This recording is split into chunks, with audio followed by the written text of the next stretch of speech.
Each one of our quick videos are going to go over some of these tabs from the user interface, the mapping, the reports, data admin, and alerts. Upon initially logging in, this is what we see. It defaults to the mapping. We have in our control panel our vehicle information, their current status, their location, and on the map is represented by where all our vehicles are located. Most of them are in western Pennsylvania, but we do have one down here in Fredericksburg, Virginia.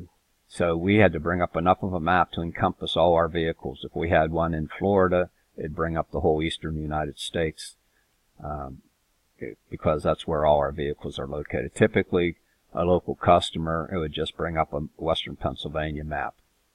In our control panel, we can click on view, and these different items we can check, and that would be displayed in our control panel. If we wanted to see the group, serial number, odometer, things like that.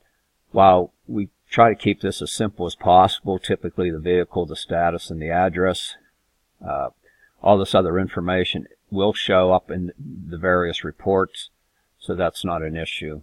Typically I like to keep it to this minimal amount of information. As the control panel needs to expand, the more information we put in there.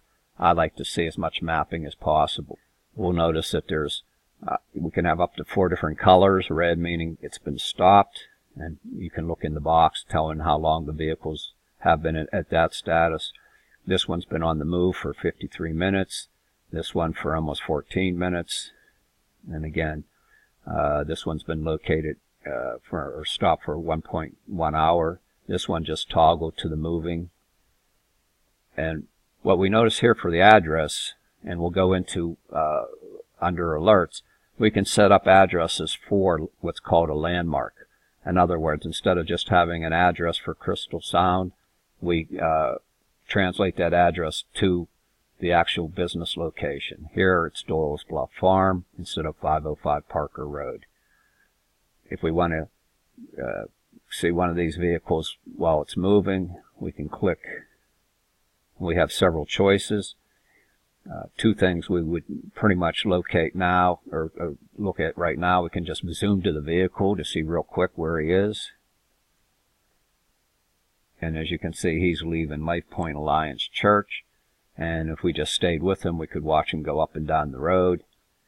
If we wanted to go ahead and see more detailed information, we'll go ahead and click View Locations. And what this will show is the last 50 of the posted positions on the map. And what we do is we track every minute plus turns. So as you can see, for example, in this we have 3 updates within a minute. So we're getting really detailed information. And these are representing turns. These are the 1-minute updates. And we can see how he had got onto Route 422. He now crossing over past Moraine State Park. So under mapping, that's basically what we have. Trying to keep these to around 4 minutes. Over here, like I showed the view option here. Here we have options where we want to see the icon, we want to see the labels. If you want to see real-time traffic, since it's Google Mapping, we can click on that. This is showing a bottleneck. This is showing a bottleneck. Obviously here are bottlenecks. So we have that ability to toggle back and forth. Obviously when we're looking locally, it's a lot more precise on different traffic conditions for the Pittsburgh or Western Pennsylvania area.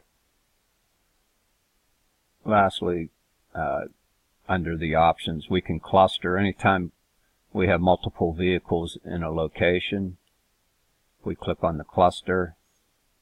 You can see instead of having icon on top of icon on top of icon, it will show us a number which represents 4 of the vehicles that are within that same location. Again, if we were on a more localized map, because of this vehicle here, it's showing a more condensed version of this area.